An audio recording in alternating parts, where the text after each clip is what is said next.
Halo Sobat Desoil, jumpa lagi bersama saya Siska dan narasumber kita hari ini Ibu Ami dalam acara Desoil Herbal, diskusi enak soal ilmu herbal. Nah hari ini yang kita mau bahas itu adalah soal demam pada anak ya.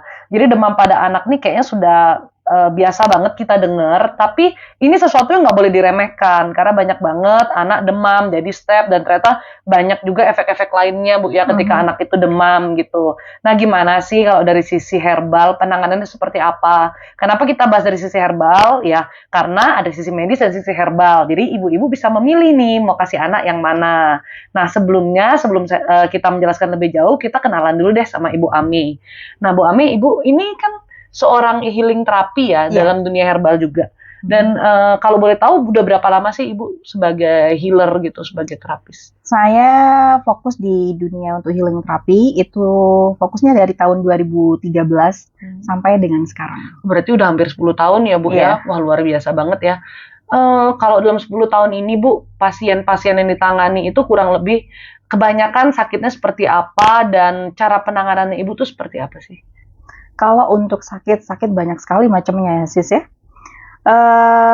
Mulai dari orang kena stroke ya, cancer dan lain sebagainya. Dan untuk penanganannya sendiri, saya biasanya menggunakan metode kayak pijatan halus ya. Dan juga pemberian suplemen dan juga herbal oil biasanya seperti itu. Gitu. Dan rentang usianya itu apakah Ibu hanya menangani yang anak-anak saja, orang tua saja, atau bagaimana? Kalau untuk masalah usia yang saya tanganin selama ini ya, orang-orang yang saya tanganin itu dari sejak bayi. Jadi newborn, bayi baru lahir ya, ketika dia ada masalah itu biasanya sudah kita nanganin dan sampai lansia. Jadi sebenarnya tidak ada batasan usia sama sekali. Jadi hampir keseluruhan sudah pernah saya tangani. Oh luar biasa ya. Dan itu tuh nggak selalu dikasih suplemen gitu Bu ya, tergantung kebutuhannya Iya, juga tergantung ya. kebutuhan benar. Dan suplemennya juga nggak selalu sama kan, pasti Iya, Ibu menyesuaikan benar, dengan pasti. keluhan mereka Iya. gitu ya. Nah sepanjang 10 tahun nih Bu, pasti kan udah banyak banget pasiennya ya gitu loh. Apa sih Bu yang paling Ibu inget dari pengalaman itu? Mungkin ada yang bisa jadi pelajaran juga untuk kita, seperti itu.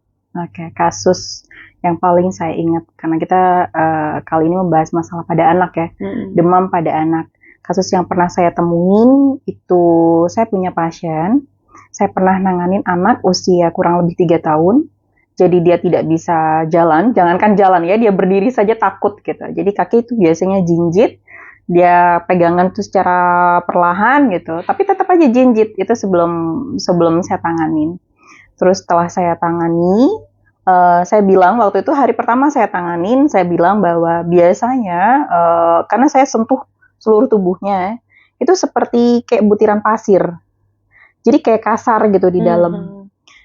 Sampai ke bagian kaki. Jadi saya berpikir bahwa ya wajar ini anak takut untuk ini, kayak untuk napak gitu ya. Karena mungkin kayak rasa sakit mungkin. Jadi saya bilang sama keluarganya, kasus seperti ini biasanya adalah panas yang tidak keluar. Jadinya macam kayak terjebak di dalam gitu. Terus keluarganya bilang sama saya, ya saya minta tolong sama ibu, tolong ditangani. Ya saya bilang ya minta sama Tuhan, kan saya selalu seperti itu. Jadi minta sama Tuhan, karena kita pun juga Tuhan pakai ya. Betul. Jadi saya tangani dia, terus setelah saya tangani, saya bilang mungkin 3 atau 4 hari nanti ketemu saya, cuma update terus perkembangannya seperti apa. Di hari kedua, jadi besoknya ya, hari ini saya tanganin, besoknya keluarganya itu ngechat saya, dia bilang dia kirim foto di badan anaknya itu muncul kayak apa sih, kayak merah-merah, kayak bintik-bintik merah tuh banyak banget. Seperti ruam gitu kali Bu ya? Benar, seperti ruam, cuma lebih parah sih dari itu. Itu hampir keseluruhan, benar-benar hampir keseluruhan. Jadi dari ujung kaki itu sampai ke bagian kepala. Itu sampai wajah juga? Sampai wajah, sampai ke bagian kepala. Jadi itu benar-benar kayak bercak, itu benar-benar keluar semua. Cuma keluarganya bilang gini, biasanya ini anak tidur itu nggak pernah lama, jadi bentar-bentar kebangun nangis, bentar-bentar kebangun nangis gitu ya. Cuma yang semalam itu dia nggak ada nangis sama sekali. Nah pagi itu keluar. Cuma karena saya bilang juga jangan dimandikan dulu, jadi cuma dilap-lap biasa aja gitu. Terus di hari ketiga saya ke sana. ini anak sudah mulai belajar ini jalan. Dari yang sebelumnya takut Dari menapak sebelumnya ya, Bu, ya? berdiri saja dia takut sih sekarang. Apalagi dia jalan gitu ya. Terus diajarin dia sudah nggak ada nangis gitu. Ya itu sih pengalaman yang paling berharga ya buat saya. Saya selama menangani anak dengan kasus hanya demam saja, tapi akibatnya sudah sampai seperti itu gitu. Itu seperti itu demam sampai dia takut menapak dan lain sebagainya itu apakah karena salah penanganan, tidak diberi obat, atau terlalu sering memberi obat, atau bagaimana Ibu? Kalau dari cerita keluarganya ya, awalnya itu kan demam biasa, terus habis itu dikasih obat. Dalam seminggu itu demam naik turun terus gitu. Datang lagi ke dokter, kasih obat lagi. Seperti itu, sampai kurang lebih 6 bulan. Nah, tapi nggak ada perubahan sama sekali, terus seperti itu. Demam ini dalam 6 bulan? Dalam 6 bulan. Terus? Dalam 6 bulan. Berarti turun naik berapa hari, Naik, mungkin turun, iya. udah nggak demam, nanti demam lagi gitu ya Bu? Benar. Menurut cerita keluarganya ya. Iya.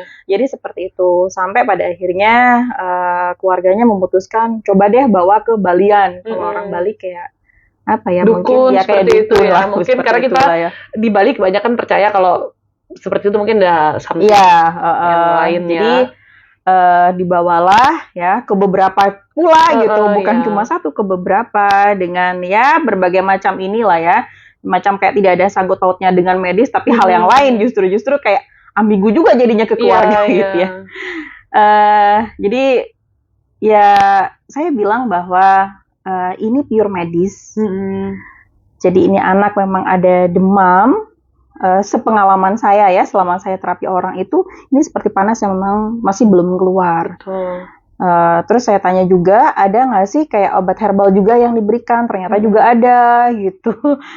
Saya sangat menyayangkan ya sebenarnya, karena treatment yang tidak tepat ya mengakibatkan si anak itu sampai hampir lumpuh loh. Jadi kita bilang hampir lumpuh lah ya, karena kurang lebih selama 3 tahun ya, ini anak yang harusnya sudah lari-lari, dia nggak bisa berdiri. Oh, ini kejadiannya dari bayi berarti? Dari bayi sampai usia 3 tahun Iya, itu? pokoknya yang seharusnya kayak anak ini sudah belajar jalan belum. Oh, waduh, demam doang ya Bu ya, padahal kalau kita bisa bilang kan, ya bukan sakit yang parah gitu ya, tapi efeknya ternyata segitu dahsyatnya ya. Benar. Nah, Bu, sebenarnya penyebab demam pada anak sendiri itu apa sih Bu? Penyebab demam pada anak biasanya itu radang sis ya. Biasanya radang yang terjadi di dalam tubuh si anak akhirnya mengakibatkan demam pada si anak gitu. Bisa juga karena gangguan pencernaan atau mungkin ada kelelahan dan imunitas yang rendah. Oh gitu. Nah, kalau misalnya anak itu sampai step ini banyak nih. Untungnya anak saya sih enggak Bu ya. Jadi kalau demam tuh memang saya selalu pakai minyak herbal juga, saya balur. Itu aja sih. Saya jarang kasih obat juga. Tapi beberapa teman saya itu anaknya sampai step sampai dibawa ke rumah sakit dan lain sebagainya. Ya, sebagai orang tua tentu khawatir ya. Pasti. Nah, stepnya itu penyebabnya apa sih Bu sebetulnya Bu? Step itu beda dengan orang epilepsi yang umum ya. Beda. Kalau misalnya demam pada anak sudah di atas batas maksimumnya dia, nah tubuh tidak bisa mengcover itu ya, nah itu biasanya langsung tuh terjadi kejang ya, step pada anak gitu. Hal yang pertama yang harus dilakukan tuh sebenarnya adalah terus nih kayak ngangetin badan si anak nih gitu, tangannya, kakinya. Saat step itu Bu? Saat dia lagi kejang itu? Benar. Makanya sebenarnya gini Siska ya, kalau misalnya kayak apa namanya caranya gitu ya, itu kan banyak sekali, cuma memang ya step ini adalah hal yang amat sangat ditakuti pastinya sih bagi orang tua. Iya, karena kan katanya kalau anak kita step bisa ke otaknya gitu Bu ya, karena kan benar. Jadi kalau antisipasinya ya memang harus selalu ya rajin-rajin kayak balurin kayak untuk yang hangat ya, herbal oil yang hangat itu harus turutin tuh kalau bisa tiap hari gitu. Jadi agar tidak terjadi hal yang seperti itu. Iya, jadi maksudnya pencegahan. Sebelum terjadi lebih baik itu mencegah, karena kalau sudah terjadi kita sendiri bingung kan. Misal sekarang kayak saya juga kasih caranya, nah tapi ketika biasanya sudah dalam kondisi yang emergensi seperti itu, wah udah panik itu sudah nggak bakal inget tuh, biasanya udah langsung mendingan dibawa ke rumah sakit. Nah, tapi Ibu biasanya kalau anak kita demam, terapinya tuh seperti apa ya Bu ya, yang bisa kita lakukan di rumah nih sebelum kita kasih obat, atau mungkin sebelum kita ke rumah sakit lah gitu ya, kita biasanya terapinya seperti apa? Terapi demam pada anak, hal yang sederhana ya, hal yang sederhana. Kalau misalnya demamnya masih demam-demam biasa, itu cukup dikompres aja sama air dingin, tapi bukan yang kayak es batu gitu ya, bukan dikompres ke seluruh tubuh, habis itu baru tuh dibalur dengan herbal oil yang hangat aja, bukan yang panas ya, yang hangat. Habis itu diterapi tuh tangan gitu, dirangsang tangannya. Maksudnya dengan pijatan halus seperti itu ya, pijatan halus, dirangsang. Walaupun kita nggak bisa gitu. mijet tuh mungkin digosok-gosok doang. Bener, gitu. nanti kita mungkin bisa bahas di podcast selanjutnya Siska ya, untuk bagaimana sih terapi yang halus itu tadi. Oh iya, ya pijatan itu tadi. Oke. Wah, thank you banget loh Bu Ami, sharing ilmunya benar-benar luar biasa ya. Bermanfaat, semua mau di-sharing ya. Bener. Nah, luar biasa sih Bu. Jadi kalau misalnya anak kita demam nih Bu, apakah ada herbal, jamu yang kita bisa kasih minum, atau yang seperti tadi kalau kita balurkan minyak itu, apakah ada nggak sih minyak sederhananya yang bisa kita buat, atau jamunya yang kita bisa racik di rumah gitu untuk anak-anak? Kalau sebenarnya kita berbicara masalah jamu ya, kita tuh tidak bisa sembarangan sebenarnya kasih jamu, walaupun ya ada gitu, tapi tidak bisa sembarangan karena tiap tubuh manusia itu kan berbeda-beda. Terus penerimaan tentang herbal ya ketika masuk dalam tubuh pun juga berbeda. Orang Indonesia ini kenal dengan yang namanya kunyit nih sebagai antibiotik alami, sebagai penurun panas alami bagi tubuh. Tapi tidak semua tubuh manusia bisa menerima itu. Jadi kalau saya biasanya lebih menyarankan daripada yang dikonsumsi gitu ya, biasanya mending di treatment aja. Untuk pencegahan ya seperti itu tadi Siska. Seperti tadi ya, dengan kompres ya. Yang biasanya banyak ditemuin di rumah itu bawang merah. Iya, kan nggak mungkin ya di dalam satu rumah itu nggak ada bawang merah tuh, kayaknya nggak mungkin banget gitu ya. Biasanya kan atau nggak di warung terdekat pasti ada. Benar, di warung-warung terdekat pasti ada gitu. Apalagi kalau sekarang ya belanja online tinggal order udah. Betul. Jadi hal yang paling harus ada di rumah sebagai P3K itu adalah bawang merah dan VCO. Jadi minyak kelapa goreng yang kita pakai masak sehari-hari, atau VCO yang kita bisa minum juga itu Bu? Nah, VCO itu lebih baik adanya itu yang VCO yang ini cold press ya, cold press ya. Jadi yang tanpa proses dimasak, karena itu dikonsumsi tiap hari bagus ya. Terus kita juga bisa mixing tuh untuk yang pakai herbal oil. Oh gitu, hanya dengan maksudnya di mixing dengan bawang tadi? Iya, dengan bawang yang tadi gitu. Dengan bahan-bahan herbal yang tadi ya. Iya, wah mungkin ntar waktu sesi kita Bu Ami mau mengajarkan pijitnya, sekalian kita minta Bu Ami buatkan kita VCO dengan bawang itu ya, karena kan pasti ada caranya ya Bu ya. Ada caranya, bukan memang sembarang digabung gitu benar. ya. Jadi ada caranya untuk bisa menghasilkan herbal oil yang sesederhana itu, tapi manfaatnya luar biasa. Itu juga udah jadi herbal oil sebenarnya Bu, sudah jadi herbal oil dengan bahan yang sederhana itu ya. Iya, luar biasa banget ya, Dan ini gampang banget ibu-ibu di rumah menerapkannya untuk anaknya. Kan bahan tuh pasti ada lah, nggak mungkin kita masak nggak pakai bawang merah, bawang putih soalnya Bu ya. Dan ternyata yang di rumah aja juga bisa membantu gitu Bu ya. Itu juga untuk pencegahan gitu. Pencegahan. Ya lebih baik mencegah daripada mengobati, kan selalu seperti itu gitu ya. Nah, sebenarnya ya Bu ya, kalau tadi kita lihat demam dibiarin naik turun, kasih obat aja tanpa terapi yang tepat, tanpa ilmu pengetahuan yang tepat, kalau saya bilang ya, itu bisa anak sampai nggak bisa berani jalan, lumpuh gitu. Nah, sebenarnya apa sih Bu efek lainnya selain lumpuh itu tadi? Mungkin ada lagi yang kita harus ketahui gitu? Efek lain selain lumpuh itu aja sudah mengerikan ya.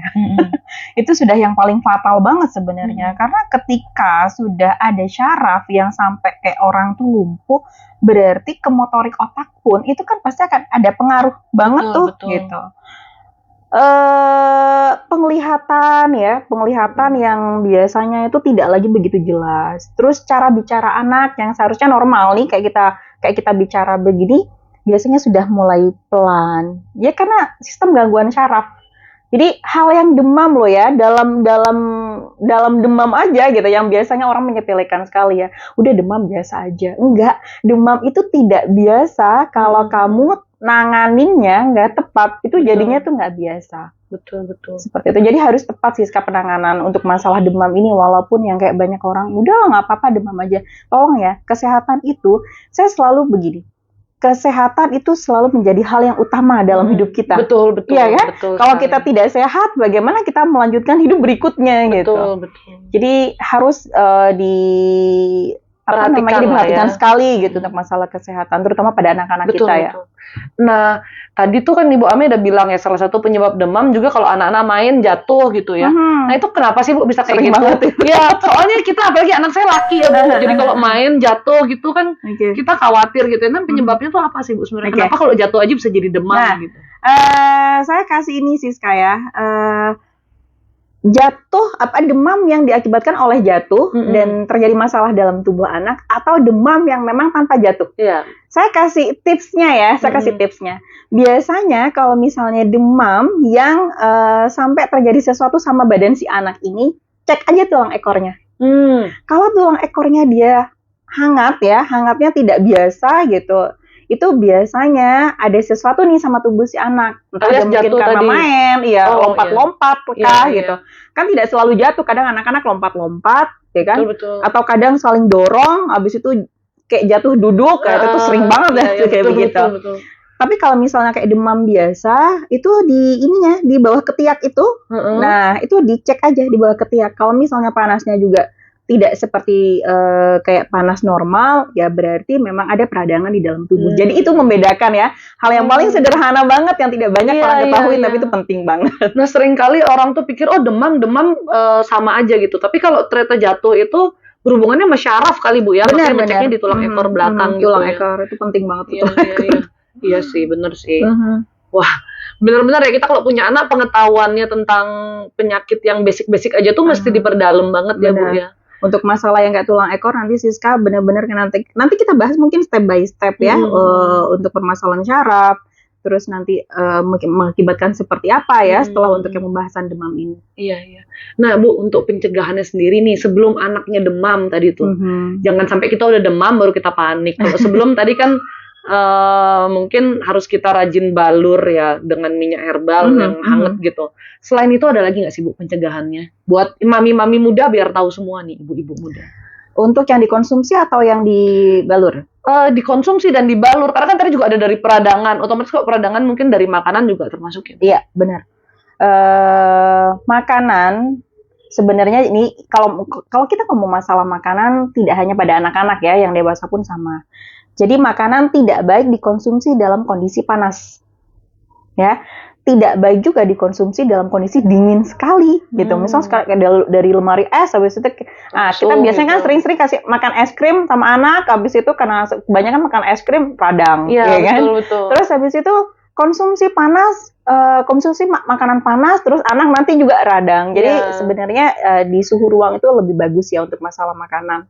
Gitu sih Siska. Terus untuk yang harus dikonsumsi tiap hari ya, itu saya bilang tadi VCO itu harus ada di rumah. Jadi biasanya kalau untuk anak-anak itu mungkin setengah sendok teh tuh harus rutin tuh diminum langsung. Iya, diminum langsung. Kalau misalnya kayak dia nggak mau minum langsung, ya campur aja sama makanannya, kan nggak bakal ketawa lah, cuma setengah sendok teh aja gitu. Cuma mungkin ada aroma aja sedikit. Benar, tapi itu benar-benar bermanfaat ya. Luar biasa banget sih sama kesehatan, sama pencernaan terutama tuh untuk masalah lambung, karena kan penyebab demam sendiri juga ada dari masalah gangguan pencernaan gitu. Jadi itu sebagai kayak apa sih anti parasit ya di dalam tubuh itu penelitiannya udah banyak banget gitu untuk penggunaan VCO. Memang juga pada beberapa diet kan disarankan kita meminum VCO ya. Karena manfaatnya itu sendiri luar biasa ya VCO itu.